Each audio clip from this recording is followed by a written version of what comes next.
Hi all, this is a quick video. I'm going to show you my 3 O-gauge Parkside models BR Grampus wagons.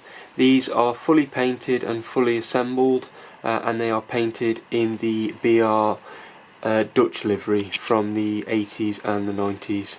These would have been built in the 50s from 1951 to 59 and they were used for carrying spoil, used ballast. And as you can see, I've got some redstone, I don't know what you call them, things that you pop in them to make them look realistic. Like I say, they are O-gauge. Here it is next to my O-gauge class 60, and you can see the double O in the front, so you can actually see the real size of these wagons. I'm going to pull them up close to the camera and I'm going to give you a quick look at them. Okay, so a little bit of history on these wagons. There was over 4,000 of them, 4,000 of these wagons built. Then they were built between 1951 and 1959, and some are actually still in service today, believe it or not. They were chiefly used for carrying used ballast or engineering materials such as sleepers and other track parts, obviously because they're quite low-sided and they were a very versatile wagon. The prototypes sides folded down to make discharge easily, so as you can see in the detail they would slide down to allow for emptying. Also, the ends of these wagons could be removed to allow mechanical plant to move along a line of these wagons, which I think is pretty cool, especially to think they were derived in the 1950s. Okay, so here we are. Here are my 3 wagons. I will go to this one as you can see, it's had a bit of an accident and it decided to fall over. Not really. I've just done this to show you the incredible detail that is actually underneath the wagon as well. These, like I say, are kit built and hand painted and hand detailed. I actually purchased these 3 already done.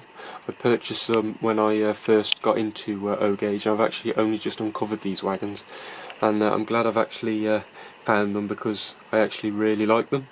I was going to sell them to my mate at work, but I dug them out and I was like, oh no, they're too good. But yeah, like I say, here's the wagons. If I flip this one over, you can see what the wagon looks like. It's fully lined, obviously been made from the woods, their wooden slats. And here's my wagon load. I couldn't think of that word earlier, or words.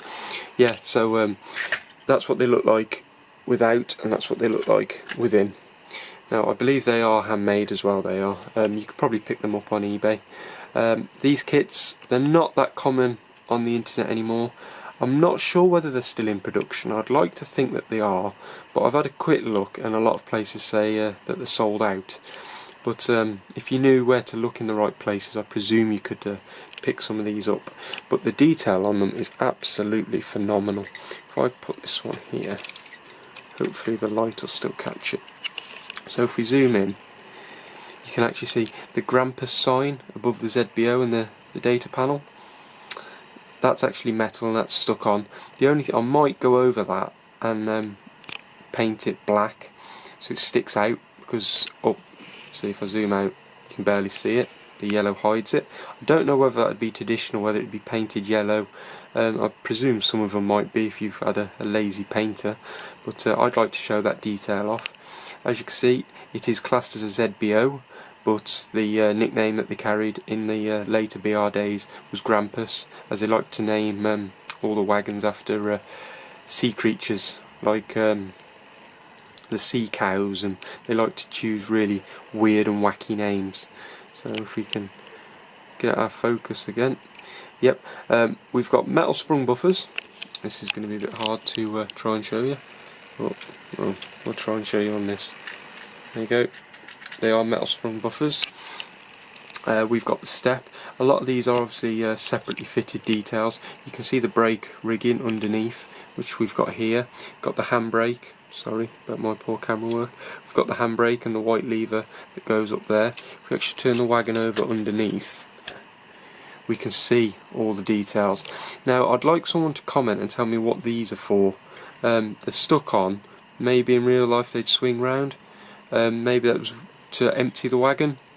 Obviously the ballast, drop down and throw it out to either side of the track maybe. I'm not too sure. If someone could comment and clarify for me, that would be absolutely brilliant. Obviously you can see the huge metal weight here. These wagons do weigh a little bit. You can see the 3 chain link coupling, if you can excuse me finger.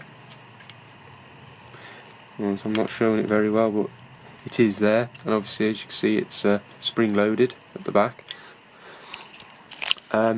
They are quite close couplings, these ones are, like the Dapple, the standard Dapple and the Haldren couplings I find are slightly longer, so these are not for the tighter curves on people's layouts, but don't you think they look absolutely wonderful, especially with the load as well.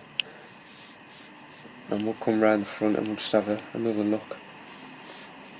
If I can get my hands on more of these, I will definitely be after them.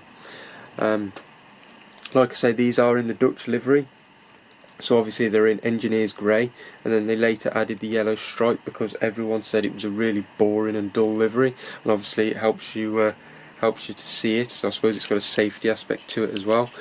The only thing these wagons really could do with is quite a good weathering, because obviously BR never really looked after the wagons and they definitely never cleaned them, but I like keeping them clean because it highlights the livery really well. I will throw in some running shots of these behind maybe the 60 or something else a little bit later on to end the video, but I hope you agree with me that they are absolutely fabulous wagons.